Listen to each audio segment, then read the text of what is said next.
د عبدالله او اشرف غني ترمنځ له هوکړې وروسته نړیوال او افغانان څه وایي؟ ګرانو لیدونکو السلام علیکم. د افغان ولسمشر محمد اشرف غني او پخواني اجرایي رئیس عبدالله ترمنځ سیاسي هوکړې ته په کور دننه او بهر بېلابېل غبرګونونه ښودل شوي چې یو څو ته یې دلته اشاره کوو. امرالله صالح وایي په افغانستان کې یو ځل بیا دوه سری حکومت نه جوړیږي او که جوړ شو دی به پکې نه وي. امرالله صالح وایي دې هوکړې سره به د حکومت قاعده لویه شي خو مشري به یې یوه وي، په دې معنا چې ولسمشر به یو وي، لومړی او دویم مرستیال به یو وي او ټوله کابینه به یو مقام ته راپور ورکوي. ولسمشر محمد اشرف غني بیا په خپلو خبرو کې نن د افغانستان لپاره یوه تاریخي ورځ وبلله، ځکه د په وینا افغانانو ثابته کړه چې په تدبیر سره د خپلو ملي ګټو په اړه فکر کوي او په دې برخه کې یو دي.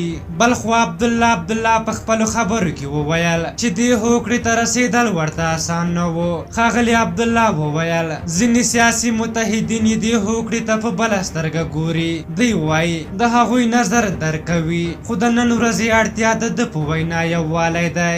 مخکیني ولسمشر حامد کرزي د هوکړې لاسلیک مراسمو کې د ملي پخلاینې عالي شورا رامنځته کېدل یو مهم ګام وباله او هیله یې څرګنده کړه چې د سولې لپاره روانې هڅې افغاني رنګ خپل کړي. جهادي مشر عبدالرب رسول صاحب له ولسمشر غني او عبدالله نه مننه وکړه چې د منځګړو هڅو ته یې په درنه سترګه وکتل. ښاغلي صاحب له ولسمشر نه مننه وکړه چې راتلونکي ته یې وکتل او حوصله یې وکړه. د بهرنیو چارو سرپرست وزیر حنیف اتمر دا هوکړه تاریخي بللې ده او ولسمشر غني او عبدالله ته یې مبارکي ویلې. د وحدت ګوند مشر محمد محقق د دې هوکړې د لاسلیک هرکلی کړی او هیله یې ښودلې چې دا هوکړه به د افغانستان د خلکو لپاره له برکته ډکه وي. د امریکا د بهرنیو چارو وزیر مایک پامپیو د دې هوکړې له لاسلیکېدو وروسته له ولسمشر غني او ډاکټر عبدالله سره تلیفوني خبرې کړې او دواړو مشرانو ته یې مبارکي ویلې. د افغان سولې لپاره د امریکا د بهرنیو چارو وزارت ځانګړي استازي زلمي خلیلزاد هم د دې هوکړې هرکلی کړی او د نوي حکومت د بریا هیله یې کړې.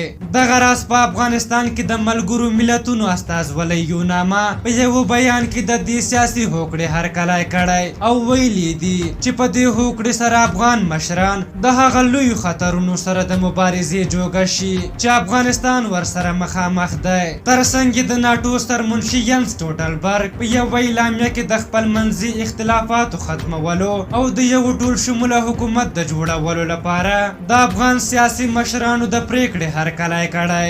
دغه راز د پاکستان د بهرنیو چارو وزارت هم په یوه اعلامیه کې په افغانستان کې د یو ټول شموله حکومت جوړېدو او د ملي پخلاینې د عالي شورا رامنځته کېدو هرکلی کړی. بل لور ته د ایران د بهرنیو چارو وزیر جواد ظریف هم عبدالله سره ټلیفوني خبرې کړې او د دې هوکړې ستاینه یې کړې. د هند د بهرنیو چارو وزارت هم د یوې اعلامیې په خپرولو د عبدالله او غني ترمنځ د هوکړې ملاتړ او د ګډ کار ژمنه یې کړې. د پښتون ژغورنې غورځنګ مشر محسن داوړ هم د ولسمشر غني او ډاکټر عبدالله ترمنځ پر سیاسي جوړجاړي خوښي څرګنده کړې او ګڼو نورو هیوادونو هم ورته اعلامیې خپرې کړې او د دغې هوکړې هرکلی یې کړی. په هر حال تاسو د دغې موضوع په هکله څه نظر لرئ؟ خپل نظرونه م راته په کومنټ کې ولیکئ. تر بلې ویډیو مو پلوه بخونکي خدای سپارم. د الله په امان.